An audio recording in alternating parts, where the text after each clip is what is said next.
दोस्तों ये कहानी उस दौर की कहानी है जब सपना देखना भी महंगा होता था। 1955 में पैदा हुआ एक लड़का जिसका बचपन नतिका की गलियों में बीता। उस वक्त केरला के घर घर की एक ही कहानी थी, बेटा बड़ा होगा तो परदेश जाएगा। यूसुफ अली के घर का माहौल भी कुछ ऐसा ही था, लेकिन उनके अंदर एक आग थी कुछ अपना करने की। यूसुफ ने अपनी शुरुआत पढ़ाई वहाँ के एक लोकल स्कूल से की। वो कोई टॉपर नहीं थे, लेकिन उनका दिमाग हिसाब किताब में बहुत तेज था। उन्हें बचपन से ही लोगों की जरूरत को समझने का हुनर था। सितंबर 1973 घर में खामोशी थी। माँ ने एक पुराने लोहे के संदूक में दो चार जोड़ी कपड़े और घर के बने हुए स्नैक रखे। बाप ने सर पे हाथ रखा, कहा बेटा ईमानदारी मत छोड़ना, बाकी किस्मत ऊपर वाले के हाथ में है। वो रास्ता जो घर से बंदरगाह तक जाता था वो यूसुफ अली के लिए सिर्फ एक रास्ता नहीं बल्कि उनकी जिंदगी का सबसे बड़ा मोड़ था। उन्होंने उस मिट्टी को छुआ, उसे सलाम किया, क्योंकि उन्हें नहीं पता था कि वो कब लौटेंगे। आज हम 3-4 घंटे में दुबई पहुंच जाते हैं, लेकिन तब ऐसा नहीं था। यूसुफ अली एक बड़े पानी के जहाज पर सवार हुए। न एसी न केबिन था, न सुकून की नींद। चारों तरफ सिर्फ नीला समुद्र और इंजन की घरघराहट की आवाज सुनाई देती थी। 6 दिन और 6 रातें उन्होंने उस जहाज पे गुजारी। जब समुद्र में लहरें उठती थी तो दिल बैठ जाता था, लेकिन उनके पास एक ही सहारा था, उनके चाचा का दिया हुआ एक एड्रेस और दिल में पलता हुआ एक सपना। जब जहाज अबू धाबी के किनारे पर लगा तो नजारा केरला जैसा नहीं था। वहाँ कोई हरियाली नहीं थी, बस एक धूप थी जो चमड़ी जला देती थी। 1973 का अबू धाबी आज जैसा नहीं था दोस्तों।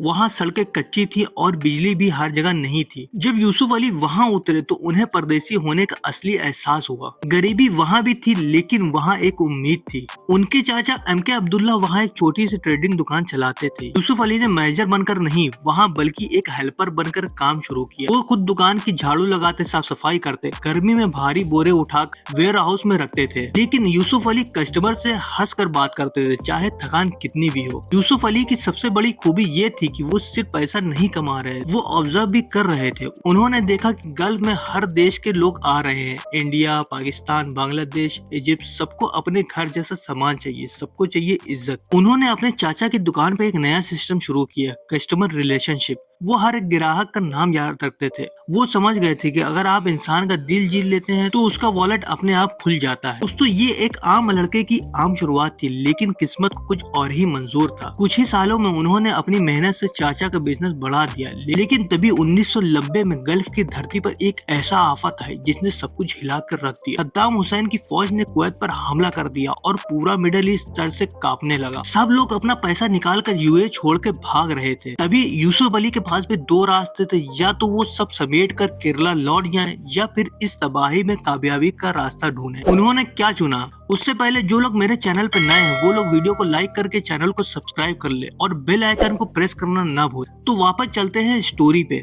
गल्फ में डर का माहौल था। यूएई और बाकी मिडिल ईस्ट देशों में ये खौफ फैल गया था, अगला निशाना उनका देश हो सकता। ये सब न्यूज सुनते ही ज्यादातर लोग एयरपोर्ट की तरफ रवाना हो गए। एयरपोर्ट भरा हुआ, एक लंबी लाइन एयरपोर्ट पे और फ्लाइटें सब भरी हुई जा रही और लोगों में अफरा तफरी का माहौल था। बड़े बड़े अरब और विदेशी बिजनेसमैन अपना पैसा निकाल कर यूरोप और अमेरिका भाग रहे थे। वो कह रहे थे पैसा बचाओ और निकलो, यहाँ सब खत्म हो जाएगा। यूसुफ अली ने एक ऐसा फैसला लिया जो उनकी लाइफ का सबसे बड़ा फाइनेंशियल लेसन है। उन्होंने कहा यूएई ने मुझे तब सहारा दिया जब मेरे पास कुछ नहीं था। आज जब यूएई मुश्किल में है, मैं इसे छोड़कर कैसे जा सकता हूँ। जब मार्केट क्रैश हो रहा था तब यूसुफ अली ने अपनी जिंदगी की सारी जमा पूंजी एक पुराने सुपरमार्केट में लगा दी। उन्होंने लुलु ब्रांड की बुनियाद रखी। उस वक्त लोगों ने उन्हें पागल कहा। लोग कह रहे थे जब जंग होने वाली है तो ये दुकान क्यों खोल रहा है। यूसुफ अली को पता था कि चाहे जंग हो या शांति, इंसान खाना नहीं छोड़ेगा। उन्होंने दुकानें में सामान का स्टॉक भर दिया ताकि लोगों को शॉर्टेज ना हो, क्योंकि ज्यादातर कंपनियां और सुपरमार्केट या तो बंद हो गई थी या तो ओपन भी थी, तो उसमें काम करने वाले लोग नहीं थे। सब अपने अपने वतन भाग रहे थे। जब सब सप्लाई रोक रहे तो यूसुफ अली ने सप्लाई बढ़ा दी। यही वजह थी उन्हें यूएई की गवर्नमेंट और आम लोगों की नजरों में एक हीरो बना दिया। उनका ये जज्बा देखकर अबू धाबी के रॉयल फैमिली शेख मुतस्सिर अली बहुत इम्प्रेस हुए। उन्होंने देखा कि एक हिंदुस्तानी परदेसी उनके देश का साथ वफादारी निभा रहा है। यहाँ से शुरू हुआ उनका वो सफर जहाँ उन्हें यूएई की सिटीजनशिप, गोल्डन वीजा और वो इज्जत मिली जो किसी और को नहीं मिली थी। यूसुफ अली ने देखा कि लोग सिर्फ दुकान नहीं चाहते, वो एक एक्सपीरियंस चाहते हैं। उन्होंने तब हाइपर मार्केट का कॉन्सेप्ट मार्केट में लॉन्च किया, एक ऐसी जगह जहाँ एसी हो, ट्रॉली हो और सबसे सस्ता सामान मिले। उन्होंने मिडल मैन को हटाया और डायरेक्ट फार्म से सामान लेना शुरू कर दिया, जिससे उनको सस्ता सामान मिलता और वो पब्लिक को और मार्केट से कम में देने लगे। यहाँ से बुनियाद बनी लुलु हाइपर मार्केट की। वो अक्सर रात को 2 बजे अपने स्टोर का राउंड लगाते थे। वो खुद चेक करते थे कि फ्रूट ताजा है या नहीं, सब्जियां वगैरह सब हरी भरी हैं, जिससे कस्टमर को अच्छा सामान मिले। फ्लोर साफ है या नहीं, उनका मानना था कि कस्टमर ही रोजी है उनकी, इसलिए वो खुद ही रात के अपने स्टोर का जायजा लेने जाते थे।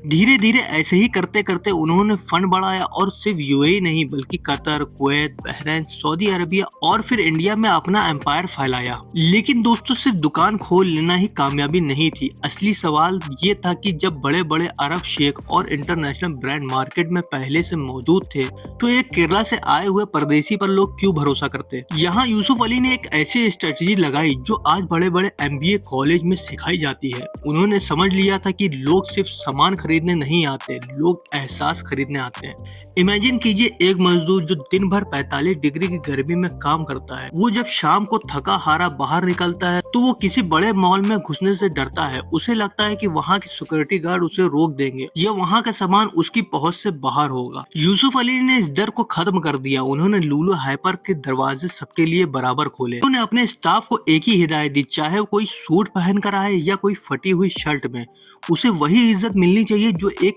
किंग को मिलती है। ये उनका पहला मास्टर स्ट्रोक था।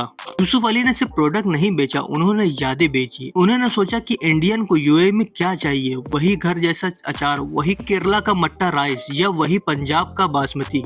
उन्होंने दुनिया भर के किसानों से डायरेक्ट कांटेक्ट किया। वो खुद स्पेन गए जैतून के लिए, हॉलैंड गए डेयरी प्रोडक्ट के लिए और इंडिया के छोटे छोटे गांव में गए मसालों के लिए। उन्होंने मिडल मैन को हटा दिया ताकि कॉस्ट कम हो सके। इसका नतीजा ये निकला कि एक आम आदमी को सबसे सस्ता सामान एक 5 स्टार जैसी बिल्डिंग में मिलने लगा। ये उनका इकोनॉमिक स्ट्रेटेजी का एक सबसे बड़ा पहिया था, high quality at low price, जो कि बिजनेस में सबसे इम्पोर्टेंट होता है। लोग कहते हैं कि यूसुफ अली आज भी रात के 2 बजे अपने स्टोर का राउंड लगाते हैं। क्यों? क्योंकि वो ये चेक करते हैं कि उनके स्टोर के सबसे पीछे वाला शेफ साफ है या नहीं। वो खुद फ्रूट की क्वालिटी चेक करते हैं। वो कहते हैं कि अगर मैं ये एप्पल अपने बच्चों को नहीं खिला सकता तो मैं अपने कस्टमर को भी नहीं बेचूंगा। ये ईमानदारी ही उनकी असली स्ट्रेटेजी थी। अब कहानी में एक बड़ा मोड़ आता है साल 2008, जब पूरी दुनिया की इकोनॉमिक क्रैश हो रही थी। अमेरिका से लेकर दुबई तक बड़े बड़े स्टोर बंद हो रहे थे। लोग सड़कों पर आ गए थे, हर कोई डर में था। लेकिन यूसुफ अली वो उस वक्त नए स्टोर प्लान कर रहे थे। जब उनके एडवाइजर ने कहा कि सर ये रिस्क है, तो उन्होंने मुस्कुराकर जवाब दिया, लोग खाना खाना नहीं छोड़ेंगे और बुरे वक्त में ही तो लोगों को हमारी सबसे ज्यादा जरूरत है। उन्होंने एक भी एम्प्लॉय को नौकरी से नहीं निकाला, बल्कि उन्होंने और ज्यादा लोगों को हायर किया। उनका ये ह्यूमन कैपिटल पर भरोसा ही था जिसने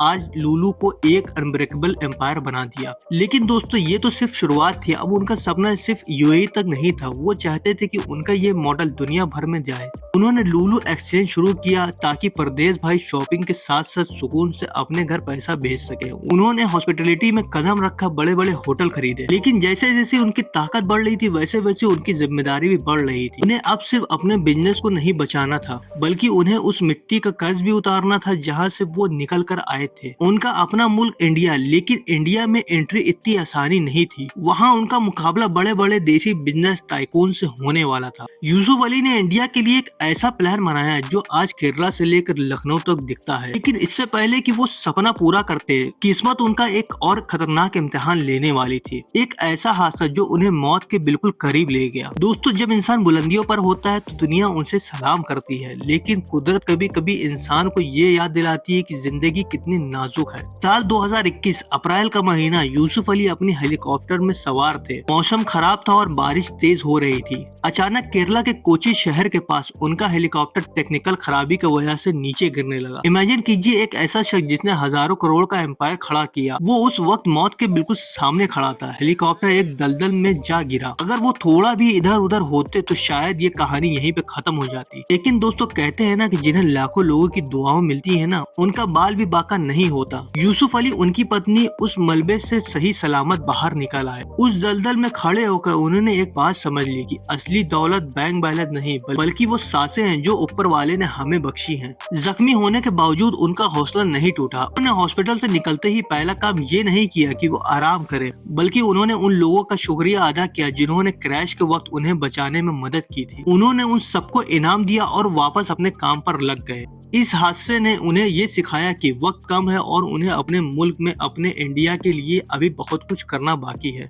अब उनका अगला टारगेट इंडिया था। इंडिया का रिटेल सिस्टम बदलना। लोग कहते थे कि इंडिया में इतने बड़े मॉल नहीं चलेंगे क्योंकि यहाँ लोग दुकानों से सामान लेना पसंद करते हैं, लेकिन यूसुफ अली ने कोची में लुलु मॉल बनाकर सबकी बोलती बंद कर दी। उन्होंने सिर्फ एक बिल्डिंग नहीं बनाई, उन्होंने लाखों परदेसी भाइयों के लिए एक उम्मीद लगाई। उन्होंने दिखाया कि अगर एक केरला का लड़का गल्फ में किंग बन सकता है तो वो अपने देश में भी वैसा ही एम्पायर खड़ा कर सकता है। आज लखनऊ हो या कोची या बेंगलोर, लुलु मॉल सिर्फ शॉपिंग की जगह नहीं है बल्कि लाखों लोगों को नौकरी देने वाला एक एम्प्लॉयमेंट हब बन चुका है। उन्होंने इंडिया में फूड पार्क लगाए ताकि किसानों का सामान खराब न हो और उन्हें सही दाम मिले। आज जब हम उन्हें उनके प्राइवेट जेट में देखते हैं या उन्हें बड़े बड़े मंत्रियों के साथ देखते हैं तो हमें लगता है कि किस्मत अच्छी है, लेकिन किस्मत के पीछे वो 50 साल की रातें की नींद है जो उन्होंने कुर्बान की। उन्होंने कभी शॉर्टकट नहीं लिया, उन्होंने हमेशा एक बिग पिक्चर देखी। वो कहते हैं बिजनेस तभी बढ़ता है जब आप अपने साथ जुड़े हर इंसान को बढ़ाते हैं, चाहे वो उनका स्टाफ हो, उनका सप्लायर हो या उनका कस्टमर। उन्होंने ट्रस्ट की एक ऐसी करेंसी बनाई है जो डॉलर और दिरहम से नहीं खरीदी जा सकती। लेकिन आपको क्या पता है कितने बड़े इंसान का सक्सेस मंत्र क्या है? वो 3 चीजें क्या है जो उन्हें वॉरेन बफे और जेफ बेजोस की लीग में खड़ा करती है? इन्हीं सक्सेस सीक्रेट और उनकी आखिरी मैसेज को समझने के लिए हमें उनकी जिंदगी के सबसे गहरी सबक देखने होंगे। वो सबक जो हर उस परदेसी के लिए है जो आज गल्फ में मेहनत कर रहा है। वो बातें जो आपकी जिंदगी बदल सकती है, वो हम देखेंगे अब उनकी कहानी से सबसे इम्पोर्टेंट और फाइनल हिस्से में। दोस्तों, जब हम इतनी बड़ी कामयाबी की दास्तान सुनते हैं तो हमारे दिमाग में एक ही सवाल आता है, वो क्या ये सब सिर्फ किस्मत थी? यूसुफ अली कहते हैं कि किस्मत सिर्फ उनका साथ देती है जो मेहनत का रास्ता पहले से तैयार रखते हैं। आज उनकी जिंदगी से हम 3 बड़े सक्सेस सीक्रेट सीख सकते हैं जो किसी भी आम इंसान को खास बना सकती है। वॉरेन बफे और जेफ बेजोस की तरह यूसुफ अली कभी अगले महीने का प्रॉफिट नहीं देखते हैं, वो अगले 10 साल का रोड मैप बनाते हैं। जब उन्होंने 1990 में पहला स्टोर खोला था तो वो सिर्फ एक दुकान नहीं थी, वो 250 स्टोर की बुनियाद थी। उनका मानना है कि लुक रिच मत बनो, बी रिच बनो। पैसा दिखाने के लिए नहीं बल्कि एम्पायर बनाने के लिए इस्तेमाल करो। बिजनेस सिर्फ सामान बेचने का नाम नहीं है, ये लोगों से जुड़ने का नाम है। यूसुफ अली आज भी अपने पुराने दोस्तों और लोगों को नहीं भूले जिन्होंने उनकी तब मदद की थी जब वो कुछ भी नहीं थे। वो यूएई के रॉयल से लेकर अपने स्टोर के स्वीपर तक सबसे एक ही तवज्जो और इज्जत से मिलते हैं। वो कहते हैं अगर आप इंसान कमा लेंगे तो पैसा अपने आप पीछे चला आएगा। यूसुफ अली ने अपनी जिंदगी की हर बड़ी जीत मुश्किल वक्त में हासिल की, चाहे वो 1990 की जंग हो या 2021 की हेलीकॉप्टर क्रैश। उन्होंने सिखाया कि जब दुनिया डर रही हो तभी आपको हिम्मत दिखानी है। रिस्क लो लेकिन कैलकुलेटर रिस्क। दोस्तों, आज यूसुफ अली के पास क्या नहीं है? प्राइवेट जेट, दुनिया भर में मॉल्स है, दुनिया के सबसे ताकतवर लोगों में उनका नाम है, लेकिन उनका सबसे बड़ा गर्व क्या है? वो है उनका परदेसी होना। वो हर हिंदुस्तानी, पाकिस्तानी और बंगाली भाई से कहते हैं कि जो आज गल्फ में पसीना बहा रहा है, अपनी मिट्टी को कभी मत भूलना। उन्होंने दिखाया कि एक परदेसी सिर्फ मजदूर बनने के लिए नहीं होता, वो मालिक बनने के लिए भी पैदा हो सकता है। उनका मैसेज साफ है, ईमानदारी, मेहनत और खुदा पर यकीन। अगर ये 3 चीजें आपके पास हैं तो दुनिया की कोई ताकत आपको रोक नहीं सकती। आज यूसुफ अली की कहानी हमें ये सिखाती है कि मंजिल चाहे कितनी भी दूर हो, पहला कदम उठाना ही सबसे मुश्किल होता है। 1973 में उठाया गया वो पहला कदम आज लुलु एम्पायर बन चुका है। तो दोस्तों, आपका पहला कदम क्या है? याद रखिए, सक्सेस रातों रात नहीं मिलती, लेकिन एक दिन जरूर मिलती है। ये थी दास्तान यूसुफ अली की, एक ऐसी दास्तान जो हमें बताती है कि सपने सच होते हैं अगर उन्हें देखने वाला थकने से इनकार कर दे। उम्मीद है आपको ये वीडियो अच्छी लगी होगी। वीडियो अच्छी लगी तो लाइक करके चैनल को सब्सक्राइब करना ना भूलें। मिलते हैं ऐसे ही एक नॉलेज भरी वीडियो, एक नई कहानी और एक नए जज्बे के साथ। जब तक के लिए भाई, जय हिंद।